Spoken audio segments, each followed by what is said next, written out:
Olá pessoal, tudo bem? Um grande abraço para você ligadinho aqui no Mestres da História. Eu sou o professor Edenilson Moraes e com muito prazer, com muita satisfação, estamos novamente aqui para proporcionarmos um curso de História de Mato Grosso voltado para o concurso da Polícia Judiciária Civil de Mato Grosso, analisando evidentemente a temática de História de Mato Grosso. E a gente, a pedido, vai fazer um curso todo especial com uma abordagem pormenorizada acerca das principais temáticas que estão no conteúdo programático do seu edital. Só que diferente do concurso do Detran que a gente fez, desta vez iremos promover uma análise muito mais pormenorizada desse conteúdo. Em cada uma de nossas aulas iremos abordar especificamente um tema que compõe o rol dos conteúdos que irão aparecer na sua prova. Por exemplo, período colonial mato-grossense. A gente vai abordar os bandeirantes, exploração de ouro, escravização indígena. Falaremos também sobre a fundação de Cuiabá, a fundação de Vila Bela, a criação da capitania de Mato Grosso, a escravidão em Mato Grosso, os capitães generais de Mato Grosso e suas realizações, e também falaremos, claro, não poderia faltar, os tratados de limites entre Portugal e Espanha ao longo do século XVIII. Então a gente, em cada uma de nossas aulas, iremos abordar um assunto em específico. E nessa nossa primeira aula, como eu falei para vocês, iremos tratar dos bandeirantes. Falaremos sobre a escravização indígena e também sobre a exploração de ouro em terras mato-grossenses durante o século XVIII. Mas um primeiro assunto importante que nós temos que debater aqui em nossa aula é compreendermos o que foi o fenômeno bandeirista. O que foram as expedições bandeirantes? Veja bem, as bandeiras eram expedições particulares que adentravam aos sertões brasileiros em busca de variadas formas de riquezas. Essas riquezas poderiam ser os índios que eram escravizados, poderiam ser riquezas minerais, ou os bandeirantes desempenhavam alguns trabalhos no interior do território. As bandeiras surgiram prioritariamente na capitania de São Vicente, que posteriormente seria denominada Capitania de São Paulo. Mas quais são as conjunturas históricas que permitiram o advento das bandeiras justamente na Capitania de São Vicente? Vamos lá. São Vicente, junto com Pernambuco, foram as duas capitanias que prosperaram durante a fase em que foram implantadas as capitanias hereditárias na América Portuguesa. O rei de Portugal, Dom João III, o colonizador, implantou essa forma de administração colonial lá no longínquo ano de 1534. Dividiu o território da América Portuguesa em longos quinhões de terra, longas porções territoriais que iam da linha imaginária do meridiano de Tordesilhas até o litoral do Oceano Atlântico. Para cada uma dessas terras, chamadas de capitanias, ele nomeou um fidalgo, ou seja, um membro da pequena nobreza de Portugal com a tarefa de administrar esse território. Acontece, porém, que de todas as capitanias brasileiras, apenas duas prosperaram, apenas duas tiveram resultados exitosos. A capitania de Pernambuco, governada à época por Duarte Coelho, e a capitania de São Vicente, segundo lote, governada por Martim Afonso de Souza e sua esposa. Acontece também, gente, que com o passar do tempo, a nossa boa e velha capitania de São Vicente não conseguiu acompanhar o desenvolvimento econômico da capitania de Pernambuco, em razão de uma série de fatores. Veja bem, Pernambuco tinha um solo mais fértil, o solo massapê, mais propício ao desenvolvimento da lavoura canavieira, investimentos vultosos feitos pelos comerciantes holandeses. Não se esqueça que os holandeses foram parceiros dos portugueses durante um certo tempo em que se desenvolveu a plantation de cana-de-açúcar no Nordeste, no litoral nordestino, principalmente nas capitanias da Bahia e de Pernambuco. A maior interesse dos capitães donatários e dos próprios latifundiários lá em Pernambuco, uma maior proximidade com o governo de Portugal, tudo isso fez com que Pernambuco tivesse um grande desenvolvimento. Pernambuco teve um upgrade na sua produção açucareira, enquanto São Vicente, com um solo mais pobre, solo arenoso, com falta de investimentos, com uma distância muito maior em relação a Portugal, ficou para trás. E quando São Vicente ficou para trás, a sua economia ficou estagnada, moçada. A economia do Planalto Vicentino ficou muito ruim, ficou em frangalhos, não conseguiu acompanhar a produção açucareira da capitania de Pernambuco, então passou maus bocados. Diante dessa crise econômica, surgiram atividades complementares, atividades que seriam verdadeiras tábuas de salvação diante dessa crise sem precedentes no Planalto Vicentino.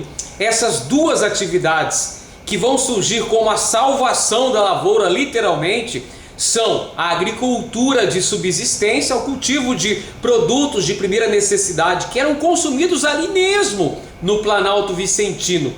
E a outra, adivinha qual era? As expedições bandeirantes. Olha só, as bandeiras surgiram como uma atividade fundamental para salvar a capitania de São Vicente, que estava em frangalhos do ponto de vista econômico.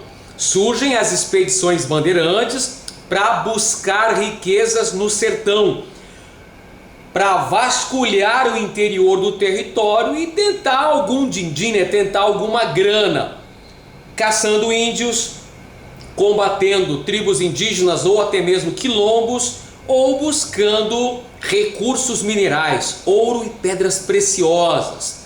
Portanto, vale dizer para você, as bandeiras eram diferentes das entradas. As entradas eram expedições de caráter oficial, porque as entradas eram patrocinadas pela própria coroa portuguesa e buscavam riquezas no interior do território. Porém, é importante destacar que as entradas não ultrapassavam os limites estabelecidos pelo Tratado de Tordesilhas. Lembra aí do Tratado de Tordesilhas, aquele assinado entre Portugal e Espanha no ano de 1494, que dividiam as terras do Novo Mundo entre essas duas coroas ibéricas?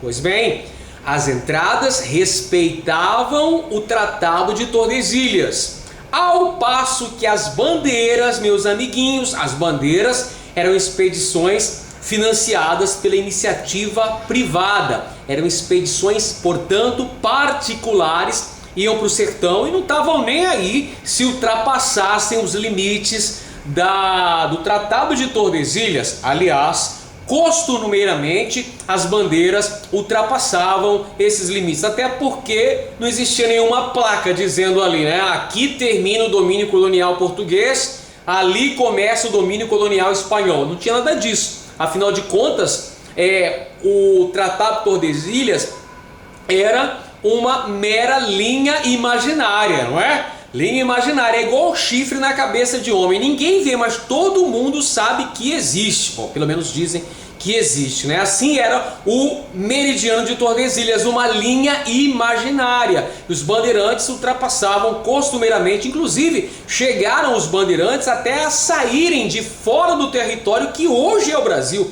Os bandeirantes chegaram a ir até o estuário do Rio da Prata, para vocês terem uma ideia das incursões promovidas pelos bandeirantes ao longo dos séculos 17 e 18. Aliás, o século 17 é o período áureo das bandeiras. As bandeiras tiveram sua fase de apogeu durante o século 17. Então vamos lá, pessoal. Existiam vários tipos de bandeira. É preciso que você saiba os tipos de bandeiras. Nós tivemos as bandeiras de apresamento ou preação, aquelas que dedicavam-se à caça de índios, a caça dos silvícolas, que eram transformados, que eram convertidos em escravos, utilizados no Planalto Vicentino.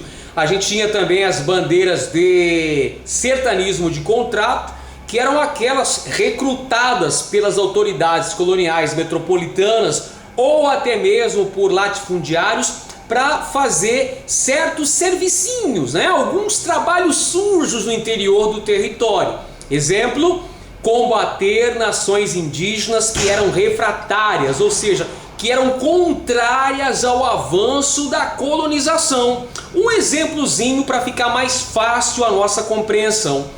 Durante o período de expansão da pecuária na região nordeste do Brasil, lá no século 17, pessoal, quando a pecuária expandiu-se para o interior, ao longo do Vale do Rio São Francisco. Pois é, essa região toda já era habitada por milhares de indígenas. E é claro que antes da chegada dessas milhares de cabeças de gado, logicamente, teve que se preparar o terreno, preparar o campo para a chegada desse gado. E leia-se preparar o campo, eliminar os índios. E adivinha quem fez essa tarefa suja? Foram os bandeirantes. Os bandeirantes eram contratados para eliminar aqueles que eram ameaças, aqueles que representavam uma pedra no caminho da colonização. E por isso aconteceu a famosa Guerra dos Bárbaros lá na região nordeste do Brasil, ao longo do vale banhado pelo nosso Velho Chico, né? Lembra da novela? Velho Chico? Então o Rio da Unidade Nacional, o Rio São Francisco, é onde se desenvolveu a lavoura, aliás, a lavoura não, desenvolveu-se a pecuária bovina no Brasil no século 17. Milhares de cabeças de gado que foram implantadas ali pelos colonizadores portugueses, mas antes eles eliminaram os índios, os cariris. Essas eram bandeiras de sertanismo de contrato. Um outro exemplo que você certamente conhece é a destruição de quilombos. Os quilombos, todo mundo sabe, que eram aqueles núcleos de resistência contra a escravidão existentes aqui na América Portuguesa, existentes também durante o período imperial brasileiro. Os quilombos se proliferaram por todo o território nacional. A gente teve quilombo praticamente em todos os estados brasileiros, inclusive em Mato Grosso. O principal quilombo registrado pela historiografia brasileira foi o quilombo de Palmares, localizado lá na Serra da Barriga. Na época era a capitania de Pernambuco, hoje é estado de Alagoas. Então lá surgiu a Confederação do Quilombo de Palmares. Era um grupo de vários quilombos, não era apenas um quilombo, eram vários quilombos, era uma confederação de quilombos que teve lideranças célebres. Todo mundo já ouviu falar, por exemplo, de Ganga Zumba e de Zumbi dos Palmares, que foram os últimos líderes dessa principal área de resistência à escravidão que existiu durante o período colonial brasileiro. Pois bem, quem destruiu o quilombo de Palmares também foram os bandeirantes. O bandeirante Domingos Jorge Velho foi contratado pelas autoridades coloniais para destruir esse quilombo que havia sido formado ainda durante o período de ocupação holandesa em Pernambuco. Esse quilombo persistiu durante cerca de 80 anos. Foi destruído em 1694. Esses eram os bandeirantes de sertanismo de contrato. Havia ainda um outro tipo de bandeira muito importante, chamado bandeira de apresamento ou preação. Esses bandeirantes iam para o interior do território com o objetivo específico de capturar indígenas. Exatamente, a função dessas bandeiras era trazer indígenas para convertê-los em mão de obra compulsória, mão de obra escrava, para ser utilizada principalmente no Planalto Vicentino. Olha, eu sei que existiam legislações específicas que proibiam a utilização de mão de obra escrava. Porém, pessoal, temos que ficar atentos que em algumas regiões, sobretudo regiões mais periféricas, regiões mais isoladas ou mais pobres, houve sim a utilização de mão de obra escrava indígena. Principalmente, olha só, na capitania de São Vicente, que não conseguia comprar mão de obra escrava africana, evidentemente porque o preço do escravo africano era muito mais caro do que o preço do escravo silvícola, do escravo indígena. Perfeito? Então surgiram expedições que tinham o objetivo específico de promover uma guerra contra os índios e levar o maior número possível de cativos para serem utilizados como mão de obra compulsória. Todo mundo já ouviu falar, por exemplo, da bandeira de Antônio Raposo Tavares. Raposo Tavares percorreu milhares de quilômetros empreendendo guerra contra diversas nações indígenas, pessoal. Eram bandeiras de apresamento ou preação. Olha só uma curiosidade importante. As primeiras bandeiras a penetrarem em território que hoje é o estado de Mato Grosso foram bandeiras de preação, as bandeiras de apresamento. O próprio Raposo Tavares passou por aqui. A gente teve, por exemplo, a bandeira de Manuel de Campos Bicudo. O próprio Bartolomeu Bueno da Silva também esteve por essas paragens, perfeito? Os primeiros bandeirantes a trilharem o território mato-grossense foram bandeirantes apresadores. Bom, ainda tem um outro tipo de bandeira, as bandeiras de prospecção ou bandeiras de mineração, que, como o nome muito bem diz, eram aquelas que dedicavam-se à busca de metais preciosos, à busca de ouro, de pedras preciosas. Essas bandeiras acabaram descobrindo ouro no final do século XVII em Minas Gerais. Por volta de 1695, ocorreram os primeiros achados auríferos naquela que seria, posteriormente, a capitania de Minas Gerais, dando origem, não é, a uma nova fase da história brasileira, que é a fase da mineração nessa região, pessoal. Consolidando o antigo sonho dourado dos portugueses. Os portugueses, desde o início da colonização, lá no século XVI, já alimentavam o sonho de encontrar metais preciosos aqui na sua porção americana. Mas esse sonho só vai se concretizar no final do século XVII, começo do século XVIII, quando a gente tem o ciclo, chamado ciclo da mineração, Minas Gerais, depois Mato Grosso e Goiás. Essa é a ordem das descobertas auríferas. Primeiro nas terras de Minas Gerais, final do século XVII ainda, por volta de 1695, depois a descoberta de ouro, 1719 em Cuiabá, 1722 Vila Boa de Goiás, tudo bem? Descobertas dos bandeirantes nessas regiões. Bom, como desdobramento das atividades bandeirantes, a gente teve também o desenvolvimento das monções de abastecimento. As monções eram expedições fluviais que partiam lá da capitania de São Vicente em direção às regiões mineradoras, principalmente Cuiabá. Essas monções traziam uma série de mercadorias, medicamentos, vestimentas, ferramentas de trabalho, traziam a mão de obra escrava, traziam as autoridades coloniais. Então as monções faziam a conexão entre o povoado, né, a capitania de São Paulo, com as áreas mineradoras, com Cuiabá. E as monções aconteciam geralmente 2 vezes ao ano. E por que é que essas monções, que eram tão vitais para a sobrevivência das áreas mineradoras, só aconteciam poucas vezes, professor? Só 2 vezes por ano. Claro, porque o tempo médio de duração dessa viagem, São Paulo-Cuiabá, era muito longo. Variava de 4 a 6 meses. Veja só, amiguinho, o tempo que durava a viagem de São Paulo para Cuiabá era muito longo. De 4 a 6 meses, isso dependendo do volume de água dos rios. Por essa razão, logicamente, que só aconteciam 2 vezes por ano. E outro fator é que as monções enfrentavam uma série de contratempos, uma série de adversidades. Mas isso aí a gente só fala no nosso segundo encontro. Lá na segunda aula eu vou tratar das monções de abastecimento. Aí a gente pormenoriza as principais características dessa importante atividade econômica desenvolvida aqui em terras mato-grossenses.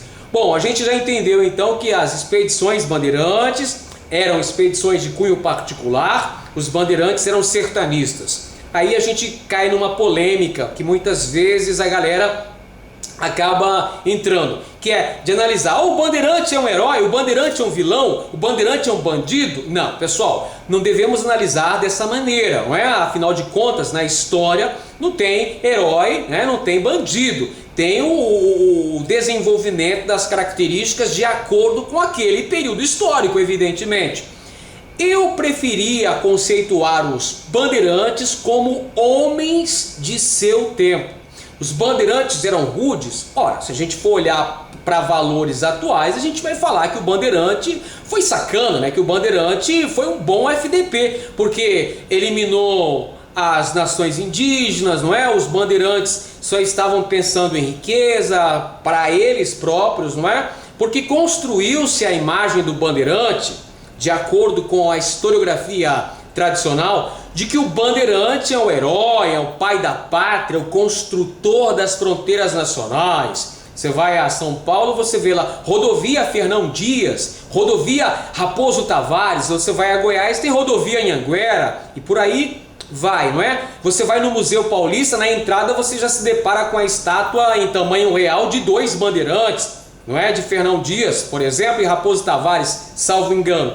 Então essa é a versão mítica dos bandeirantes como grandes heróis, construtores do tamanho gigantesco do nosso país, do Brasil gigante pela própria natureza. Mas não é bem por aí. O bandeirante era um homem do seu tempo. O bandeirante surgiu como uma alternativa, uma solução para se enfrentar aquela terrível crise que era vivenciada pela capitania de São Vicente, pessoal. Então as bandeiras surgiram pela necessidade. Então aquelas condições de vida desumanas, aquelas condições extremamente difíceis, forjaram a rudeza, forjaram ali a característica, digamos que bélica do bandeirante. Perfeito? O bandeirante era um homem de seu tempo. Usou de violência? Usou de muita violência contra os quilombos, contra as tribos indígenas, até contra as missões jesuíticas. Não podemos esquecer que os bandeirantes de apresamento tinham como alvo principal as missões jesuíticas, porque eram nas missões jesuíticas que estavam os índios chamados de ladinos, os índios que já estavam habituados, por exemplo, ao trabalho agrícola, e muitos deles já estavam convertidos à religião cristã. Então os bandeirantes gostavam de atacar preferencialmente as missões dos jesuítas para capturar os índios e levá-los como escravos. Perfeito? Então os bandeirantes eram sertanistas dos séculos 17 e 18 que surgiram lá na capitania de São Vicente como uma alternativa econômica para sair de toda aquela crise que São Vicente enfrentava. Existiam vários tipos de bandeira: apresamento ou preação, bandeira de sertanismo de contrato, bandeira de prospecção ou mineração e também as monções. Em consequência da ação dos bandeirantes, nós tivemos a escravização de milhares de índios, o extermínio de milhares de índios também, né? Muitos autores chegando a dizer que foi um verdadeiro genocídio o que acabou acontecendo com várias nações indígenas que cruzaram o caminho dos bandeirantes. Tivemos também o alargamento informal das fronteiras brasileiras, por causa da penetração bandeirante em terras que prioritariamente pertenceriam à coroa espanhola. Foram lavrados uma série de tratados de limites entre as coroas ibéricas ao longo do século XVIII, tais como o Tratado de Madrid, o Tratado de El Pardo e o Tratado de Santo Ildefonso, que foi em 1777. Beleza? Então os bandeirantes acabaram contribuindo para uma expansão territorial brasileira. Não que esse, olha atenção, não que esse fosse um objetivo dos bandeirantes. Os bandeirantes não estavam preocupados com isso. Os bandeirantes estavam tentando salvar o próprio bolso, beleza? Salvar sua própria condição de vida. Então é por isso que eles partiam para o interior para enfrentar o desconhecido, arriscando a própria vida, mas eles estavam fazendo isso pelas próprias necessidades. Tudo bem? Outra consequência importante foi a descoberta de jazidas auríferas em territórios de Minas Gerais, Mato Grosso e Goiás, dando início ao processo de exploração do ouro nesses territórios. Ou agora sim, falando especificamente sobre os bandeirantes em terras que hoje nós conhecemos como Mato Grosso, a gente vai falar das bandeiras de apresamento. Olha só, pessoal, esse território que hoje conhecemos como estado de Mato Grosso, há 300 anos fazia parte do Império Colonial Espanhol. Mas os colonizadores espanhóis jamais atingiram essa área onde atualmente está a cidade de Cuiabá. E por que razão isso aconteceu? Isso aconteceu por alguns fatores, pessoal. Os hispânicos não avançaram em direção a Cuiabá porque eles tinham a atenção aqui na América do Sul para uma outra área, para o vice-reino do Peru, lá para as minas de Potosí, galera, produção de prata. Lá estava o foco, o interesse espanhol, interesse castelhano se concentrava na extração de La Plata, extração de prata nas minas de Potosí, lá no vice-reino do Peru. Os espanhóis até atingiram o território que hoje conhecemos como Mato Grosso. Alguns expedicionários espanhóis a serviço da coroa entraram em território mato-grossense, chegaram inclusive até a região do Pantanal mato-grossense, que eles chamaram de Grande Laguna dos Charayés. É o Pantanal mato-grossense. Teve um expedicionário espanhol chamado Alvar Núñez Cabeça de Vaca, que não se perca pelo nome, hein? Alvar Núñez Cabeça de Vaca esteve até a região do Pantanal, né? A Grande Laguna dos Charayés. Mas eles não avançaram. Não avançaram porque não encontraram, primeiro, não encontraram minérios que pudesse aguçar a prática mercantilista espanhola, que eles estavam de olho no metalismo.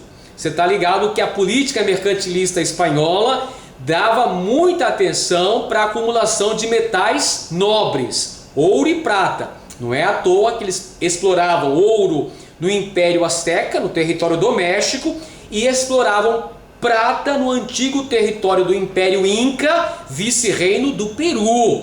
Então, como eles não encontraram ouro e também como eles se depararam com os índios da região do Pantanal, índios bravios, os Guaicurú estavam nessa região do Pantanal aí, moçada. Os Guaicurú era fogo na roupa, os Guaicurú eram tenazes, empreenderam uma grande resistência, inclusive aos colonizadores portugueses. Guaicurú, Paiaguá, Caiapó, foram nações indígenas que resistiram bravamente ao avanço da colonização. Então por isso os espanhóis não subiram até a região do Cuiabá e não descobriram ouro nesse território. Os bandeirantes paulistas, por sua vez, fizeram incursões em territórios que hoje correspondem ao estado de Mato Grosso. Ainda no último quartel do século XVII, bandeirantes como, por exemplo, Manuel de Campos Bicudo e o próprio Bartolomeu Bueno da Silva passaram por aqui. Eram bandeiras de apresamento indígena. Note que os bandeirantes não tinham o conhecimento da existência de ouro em Cuiabá, nessa área. Porém, sabiam da grande quantidade de indígenas que viviam nessas terras. Por isso esses bandeirantes vêm já sabendo da existência em grande quantidade de índios. E existia também uma crença entre os bandeirantes de que nesta região poderia existir, haviam lendas sobre a famosa Serra dos Martírios. A Serra dos Martírios seria uma região onde o ouro brotava da terra, uma região riquíssima. Claro que essa Serra dos Martírios jamais foi encontrada pelos bandeirantes. Era o fruto da alimentação da própria imaginação dos bandeirantes. Mas isso aguçava a vinda dos bandeirantes também para esse território, a lendária Serra dos Martírios.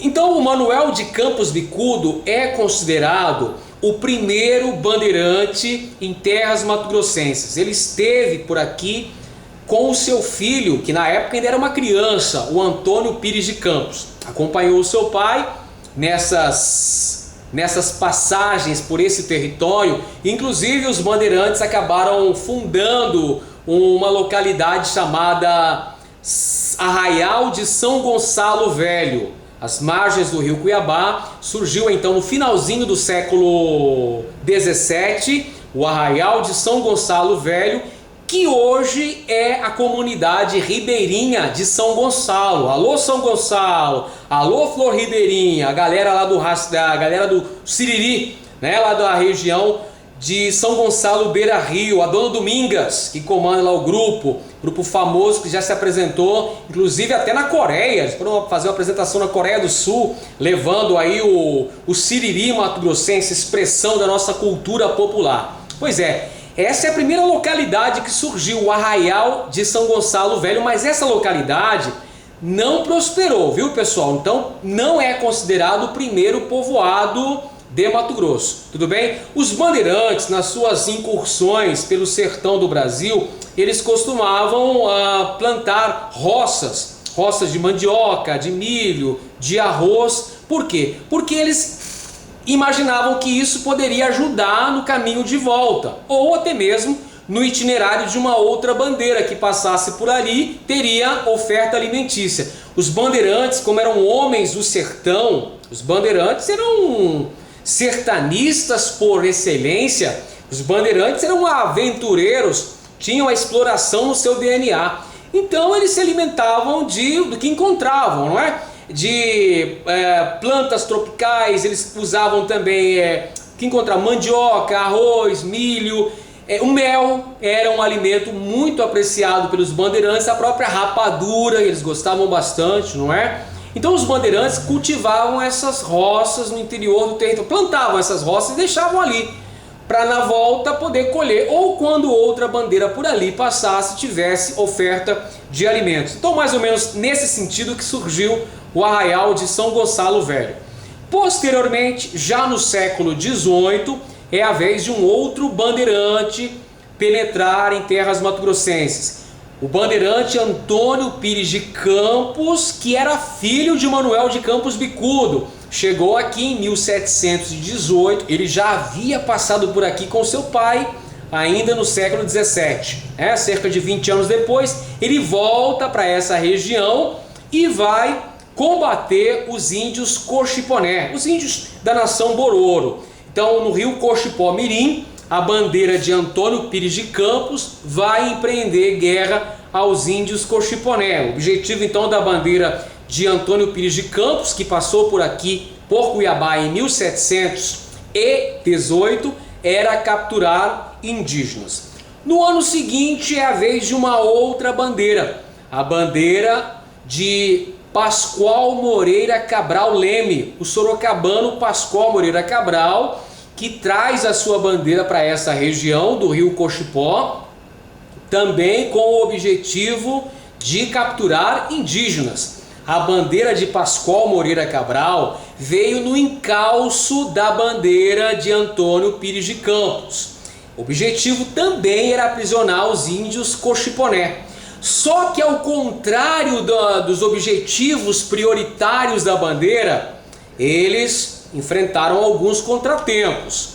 A resistência dos índios. Os índios, evidentemente, lutaram pela sua liberdade. Os Coxiponé empreenderam uma grande resistência, fizeram guerra contra os elementos da bandeira de Pascoal Moreira Cabral. E quase que os elementos da bandeira de Pascoal Moreira Cabral foram derrotados. Eles só conseguiram derrotar os índios, só conseguiram vencer os índios Coxiponé porque eles tiveram a ajuda que foi fundamental dos elementos da bandeira dos irmãos Antunes Maciel, que deram um socorro para a bandeira de Pascoal Moreira Cabral conseguir derrotar os índios Coxiponé.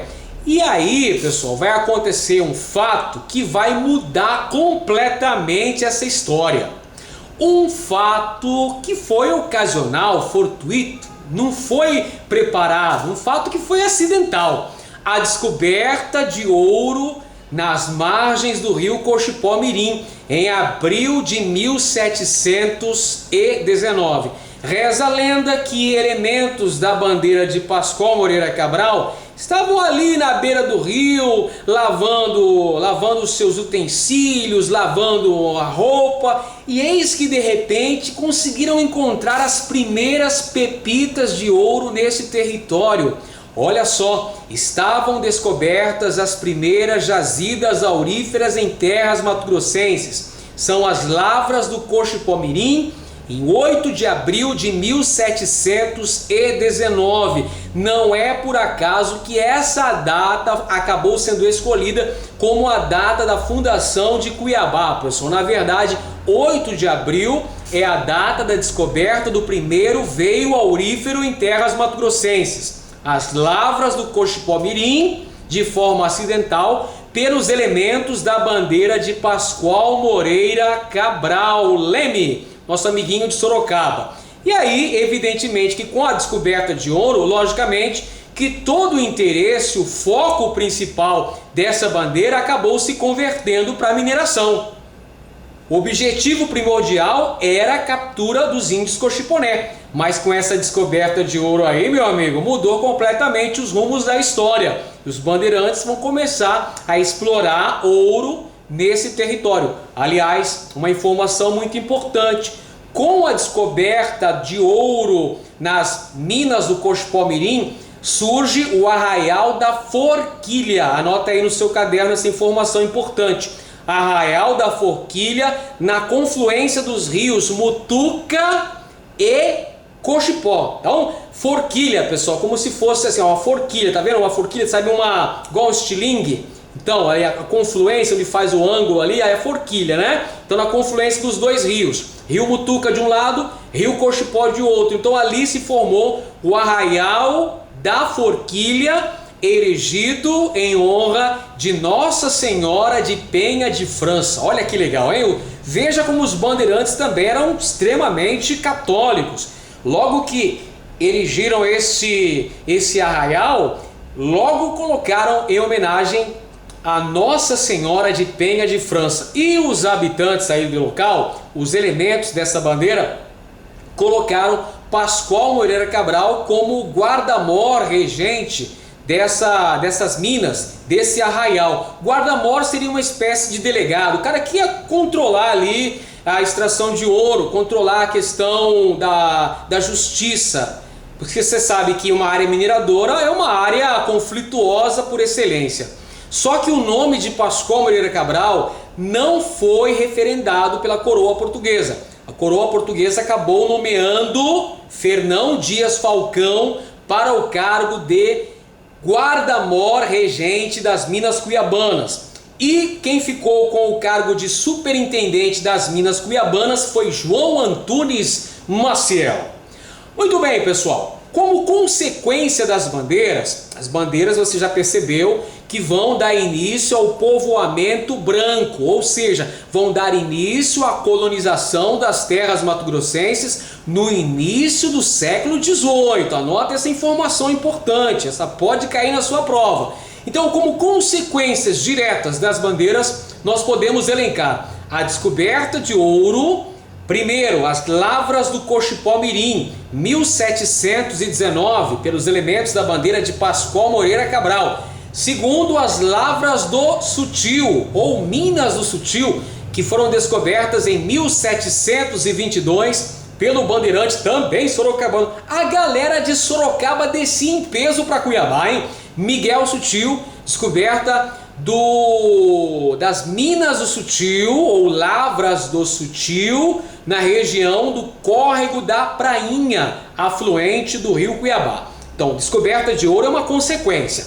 Outra consequência é aumento do interesse bandeirante e português também em terras cuiabanas. Então, esse território que não fazia parte do interesse da coroa portuguesa, porque não pertencia a Portugal, pertencia à Espanha, de acordo com o Tratado de Tordesilhas. Então não interessava. Mas agora tem ouro, amiguinho, agora interessa. Agora o objetivo é se fixar nessa região e assegurar a conquista, a posse desse território. Assim como os bandeirantes. Os bandeirantes também tinham interesse na região por conta da abundância de índios. Sem trocadilho, hein?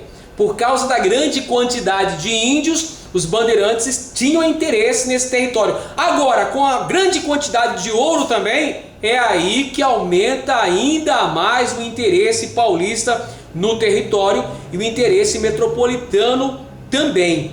Como eu falei para vocês, as segundas jazidas encontradas em território mato-grossense foram as famosas Lavras do Sutil. Pelos elementos da bandeira de Miguel Sutil, sorocabano. Miguel Sutil, pessoal, era um bandeirante que fazia também atividades comerciais aqui em Cuiabá. Perfeito? Na verdade, não existia Cuiabá ainda, né? A gente tinha só o Arraial da Forquilha lá no Cospó. O bandeirante Miguel Sutil acabou dando origem a um novo arraial nessa região, o Arraial do Senhor Bom Jesus de Cuiabá, em razão da descoberta de ouro no córrego da Prainha, afluente do rio Cuiabá. Inclusive, quem descobriu o ouro para os elementos da bandeira de Miguel Sutil foram índios, não é? Que José Barbosa de Sá, pessoal, foi o primeiro cronista das Minas Cuiabanas. O mais importante cronista de Cuiabá no século XVIII foi José Barbosa de Sá. Ele vai relatar, talvez exagerando um pouco, não é? Ele vai dizer que as Lavras do Sutil foram uma das maiores jazidas auríferas encontradas no Brasil durante o século XVIII. Talvez ele esteja exagerando, talvez seja uma hipérbole de José Barbosa de Sá, mas a questão é que a notícia da descoberta das Lavras do Sutil fez, olha só, um monte de gente descer para essa região, pessoal. Inclusive a galera que estava arranchada lá no Cospó Mirim, lá no Arraial da Forquilha, no Cospó, desceu mais do que depressa pro Bom Jesus do Cuiabá, porque ali se formou um novo arraial. E é justamente esse novo arraial, ali nas imediações de onde hoje está a Avenida Tenente Coronel Duarte, conhecida como Avenida da Prainha, que surgiu aí o Arraial do Bom Jesus. Por isso que muitos historiadores consideram as Minas do Sutil, que deram origem ao Arraial do Bom Jesus, a origem histórica da atual cidade de Cuiabá. Porque afinal de contas, pessoal, a descoberta desse importante veio aurífero aguçou os interesses dos portugueses. Para você ter uma ideia, até o governador da capitania de São Paulo veio fiscalizar in loco a extração aurífera aqui nessa região, pessoal. Aliás, vale dizer também que as minas cuiabanas estavam circunscritas à capitania de São Paulo. É por essa razão que em 1727, Dom Rodrigo Moreira César de Menezes veio residir em Cuiabá para fiscalizar, para ficar de olho no lance, para fiscalizar de perto a extração aurífera e o recolhimento dos impostos para a coroa portuguesa. Foi Dom Rodrigo César de Menezes que elevou o Arraial do Bom Jesus à condição de vila, com o nome de Vila Real do Senhor Bom Jesus de Cuiabá. Vila Real do Bom Jesus de Cuiabá, tem gegé, samba na avenida, mas em Levegé que se vive a vida. Descontrair um pouquinho aí, pessoal, tá muito tenso para quebrar o gelo. Vila Real do Senhor Bom Jesus de Cuiabá, 1º de janeiro de 1727. Inclusive, esses dias atrás estava discutindo com um professor da Universidade Federal de Mato Grosso a questão da origem histórica de Cuiabá. A gente tem o feriado de 8 de abril, que é a data, na verdade, da descoberta dos primeiros veios auríferos, a lavra do Cochipó Mirim pela bandeira de Pascoal Moreira Cabral. Entretanto, Cuiabá surge como uma vila em 1º de janeiro de 1727. E aí a gente discutia qual seria o feriado então, 8 de abril ou 1º de janeiro. a gente chegou à conclusão que é melhor deixar o feriado em 8 de abril, porque afinal de contas, 1º de janeiro já é feriado mesmo, né, pessoal? Então a gente ia perder um feriado. Bom, pessoal, a gente vai terminando por aqui a nossa aula, ou de hoje, quando a gente falou sobre os bandeirantes, a escravização indígena e a exploração de ouro em Cuiabá. Na próxima aula a gente fala sobre a fundação de Cuiabá e a chegada do governador de São Paulo, Dom Rodrigo de Menezes, que ficou por aqui durante 18 meses fiscalizando de perto a extração de ouro.